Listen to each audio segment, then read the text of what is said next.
하나님 아버지 메시지, 오늘은 276편입니다. 요한일서 4장 7절부터 11절 말씀을 중심해서 오늘은 하나님은 사랑의 근원, 이런 주제를 가지고 말씀을 상고하면서 은혜와 도전을 받겠습니다. 고린도전서 13장 13절 보니까 믿음, 소망, 사랑, 이 세 가지는 항상 있을 것인데 그 중에 제일은 사랑이라 하셨습니다. 우리는 이 세상 살아가면서 사랑처럼 귀한 것이 없음을 깨닫습니다. 진정한 사랑을 체험할 때 어긋난 길을 가던 아이들이 부모님의 품으로 돌아오고 사랑을 통해 갈등과 반목이 있는 곳에 평화가 깃들게 됩니다. 우리가 하나님의 자녀가 된 것도, 기도하면 응답을 받는 것도, 영육이 잘 되는 축복을 받아 누리는 것도 모두 하나님의 사랑으로 되는 것입니다. 하나님의 사랑으로 다 되는 거예요.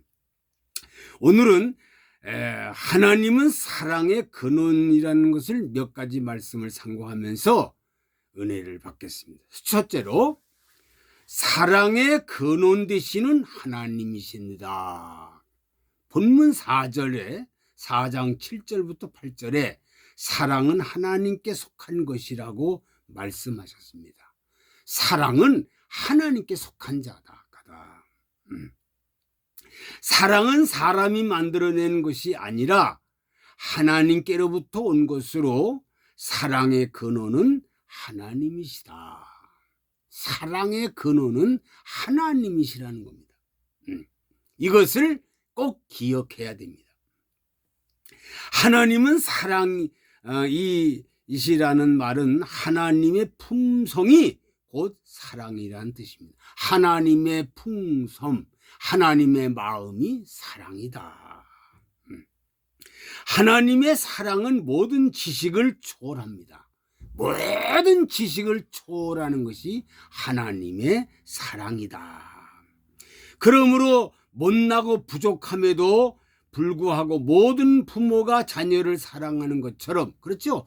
부모님을 보면요, 자녀가 좀 부족하고 어리석고 무능해도 정말로 자녀를 사랑하는 것처럼 하나님께서도 우리가 죄로 인해서 불의하고 추함에도 불구하고 우리를 사랑하는 것입니다. 우리를 사랑해요. 우리 못나고 가장 어리석고 가장 추하도 하나님은 우리를 사랑한다. 죄로 인해서 불의하고 추함에도 불구하고 우리를 사랑하시는 것입니다. 이 세상 모든 문제는 하나님의 사랑을 떠난 데서 시작됩니다. 이 세상의 모든 문제는 하나님의 사랑을 떠난 데서 시작된다. 하나님의 사랑을 떠나면요, 살인, 간음, 강도, 불의, 음란, 도둑질, 아주 세상에 아주 악한 짓을 하고 만다. 왜?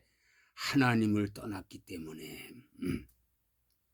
하나님을 사랑을 떠난 데서부터 일어난다. 아담과 하와가 하나님의 명령에 불순종하여 범죄함으로 하나님의 품을 떠남으로써 인류 역사가 가운데서 죄가 뿌리를 내게 되었습니다. 아담과 하와가 하나님 명령을 어김으로 아주 죄가 뿌리를 내리게 됐어요. 죄의 결과로 두려움이 다가왔습니다. 죄의 결과 두려움 받고 아주 무서운 일이 생기고 말합니다. 세계를 제패했던 대로마 제국의 아우구스투스 황제는 어둠을 두려워했습니다. 세계를 제패했지만 어둠을 굉장히 두려워했어요. 프랑스의 앙리 3세는 고양이를 무지무지하게 두려워했습니다. 고양이를 보면은 그냥 쩔쩔맸다는 겁니다. 유명한 영국의 엘리자베스 1세는 장미꽃을 무서워했어요. 장미꽃을 보면 장미꽃을 다 좋아하는데 이 엘리자베스 1세는 장미꽃을 무서워했다. 유명한 투사 세잘 린컨은 1톤도 더 가는 황소의 뿔을 두려워하지 않는 만큼 담대했지만 조그만 쥐 앞에서는 두려움에서 사로잡혀서 한 발짝도 움직이지를 못했다고 합니다. 참 기가 막힌 일이죠. 누구든지 실패에 대한 두려움, 실패하면 다 두려워합니다. 인간들. 두려움. 이성에 대한 두려움, 여자 남자의 관계가 다 잘 되면 뭐가 두렵겠어요. 그러나 잘 만났다가 두려워서 한 달도 못 살고 이혼하고 1년도 못 살고 이혼하고 3년도 못 살고 이혼하는 그런 세태가 되고 말았다는 겁니다. 유명한 사람, 화려한 사람, 멋있는 사람, 돈 많은 사람들이 이런 짓들을 많이 합니다. 정말 기가 막힌 일이죠. 그리고 정말 사람들이 누구든지 이렇게 두려워하는데 사람이 약점이 있는 사람도 두려워하고요. 약점. 이것이 정말로 말실수해서 두려운 사람이 있고요. 혼자 남기 때문에 같이 살다가 한 사람이 죽으면 혼자 살기 때문에 두려웁니다. 우리의 삶 시시때때로 두려움이 옵니다. 두려움이 와요. 정말 이 두려움을 이길 수 있는 방법은 오직 한 가지, 하나님을 사랑하고 그 사랑 안에서 거할 때 두려움이 사라진다는 겁니다. 요한일서 4장 18절에 기록되어 있습니다. 그래서 반드시 이렇게 두려운데 하나님, 이길 수 있는 방법은 오직 한 가지, 하나님을 사랑하고 그 사랑 안에 거할 때 두려움이 다 물러간다고 성경은 기록해 있습니다. 두 번째, 우리에게 나타난 하나님의 사랑입니다. 본문 9절로 10절에 하나님께서는 독생자 예수 그리스도를 세상에 보내셔서 우리를 살리려 하셨습니다. 하나님의 두 가지 큰 특징은 사랑과 공의입니다. 하나님께서는 사랑하십니다. 그런데 풍성하시지만 동시에 공의 있는데 반드시 죄의 싹은 로마서 6장 23절 보니까 죄의 싹은 사망이므로 죄를 범한 인간은 마땅히 죄값으로 죽어야 합니다. 그러나 하나님께서는 사람을 사랑하셔서 인간 대신 하나님의 독생자 예수 아들을 보내시어 십자가에 달려 돌아가셨다가 3일 만에 부활하셨습니다. 그래서 하나님이 우리를 사랑하시기 때문에 됐다. 요한복음 3장 16절 하나님이 세상을 이처럼 사랑하사 독생자를 주셨으니 성령으로 도움을 빌어 구원을 받게 되는데 하나님이 세상을 이처럼 사랑하사 하나님의 사랑입니다. 이처럼 하나님이 하신 거예요. 우리를 구원하고 우리를 영생할 수 있게 된 것은 하나님의 사랑, 그리고 독생자 희생, 예수님이 십자가 희생, 성령님의 도우심으로 우리가 하나님을 믿게 됐고 하나님을 의지하게 됐고 예수를 믿게 됐습니다. 그래서 우리를 긍휼히 여기셔서 화목제물로 그 아들 예수 그리스도로 보내주셨습니다. 10절 우리가 하나님 사랑한 것이 아니라 하나님께서 우리를 먼저 사랑하신 것입니다. 하나님이 먼저 우리를 사랑하신 거다. 기독교의 핵심 십자가 통해서 구원의 문, 살 길을 열어주신 것입니다.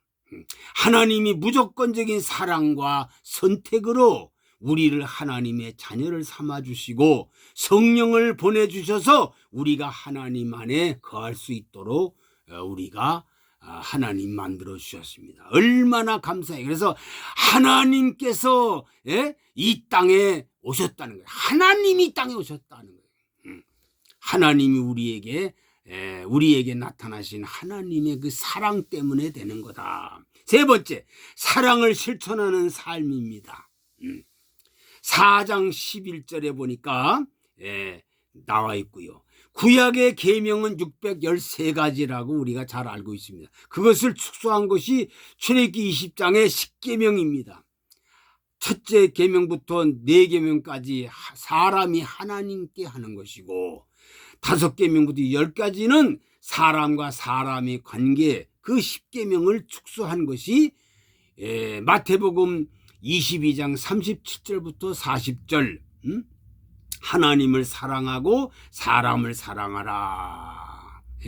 마음을 다하고 뜻을 다하고 목숨을 다하여 하나님 사랑하라 하셨고, 이러한 하나님 사랑은 대개 예배하고 그리고 성경 말씀대로 순종하고 사는 겁니다.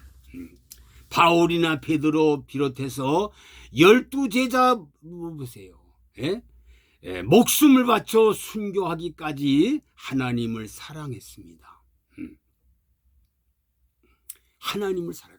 그 하나님을 사랑하게 된 것은 뭡니까? 하나님의 사랑을 받은 것을 감격해서, 감사해서. 그러니까 몸과 마음과 뜻과 정성과 물질과 재산과 내 모든 것을 다 바치는 것은 하나님이 사랑을 받았기 때문에 그렇게 정말 실천하는 겁니다. 사랑을 실천하는 삶. 그래서 예수님도 말로 한 게 아니라 실질적으로 고난받고 멸시받고 천대받고, 정말 이 세상에 누가 예수님처럼 그렇게 고난받은 사람이 있습니까? 없어요. 이 세상 아무리 가난해도 뜨뜻한 방에서 아기를 낳지, 저 얼음장 같은 말구유에 말밥통에 예수님이 태어났습니다. 얼마나 기가 막혀요. 예수님은 하나부터 10가지 100가지 1000가지 만가지 다 삶으로 사랑을 실천하는 삶을 보여줬습니다. 다 보여줄 뿐 아니라 그대로 실천했습니다. 그리고 멸시받고 천대받을 뿐 아니라 십자가에 못 박혀 돌아가시고, 그리고 3일 만에 부활했습니다. 그래서 우리가 예수님이 십자가 못 박혀 죽으심으로 끝났다면 우리는 예수를 믿을 필요가 없습니다. 그러나 예수님은 죽었다가 3일 만에 부활 살아나셨다는 거죠. 기쁘다, 구주 오셨네. 예수님이 다시 살아나셨어요. 다시 살아났다. 이렇게 삶을 보여주고 있다는 사실입니다. 하나님이 나를 이 세상에 보내신 것은 각자 자기를 일으키려야 된다는 겁니다. 그래서 우리는 각자 자기를 일으켜야 돼요. 나를 일으켜야 돼요. 누가 일으켜줄 때를 바라면 돼요. 자기 일으켜야 되고, 그리고 가족을 일으키고 이웃을 일으키고 나라와 그리고 세계와 민족을 일으켜야 합니다. 이것은 하나님의 명령입니다. 명령. 절대 핑계하지 말고 순종해야 합니다. 그러므로 우리는 그리스도 안에서 한 형제 자매가 된 이웃들을 뜨겁게 사랑해야 한다는 겁니다.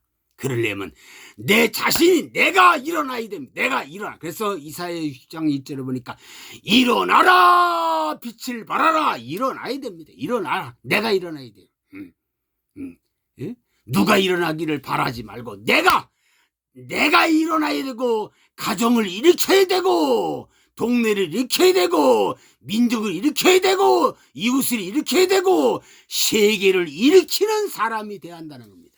사랑하는 성도들이요, 사랑하는 백성들이요, 내가 일어나서 세계를 일으키는 거룩한 참신자가 되기를 간절히 부탁을 드립니다. 아버지, 오늘 하나님은 사랑의 근원이라는 말씀을 상고하면서 은혜와 도전을 받았습니다. 사랑의 근원 되시는 하나님, 우리에게 나타나신 하나님 사랑을 우리가 깨달았고, 사랑을 실천하시는 삶을 우리에게 보여싸운 의도, 실천하는 삶을 살아서 주님 오실 때에 정말로 잘했다고 칭찬받는 거룩한 신자, 거룩한 사명자가 되게 하여 주옵소서. 예수 그리스도의 이름으로 기도하옵나이다.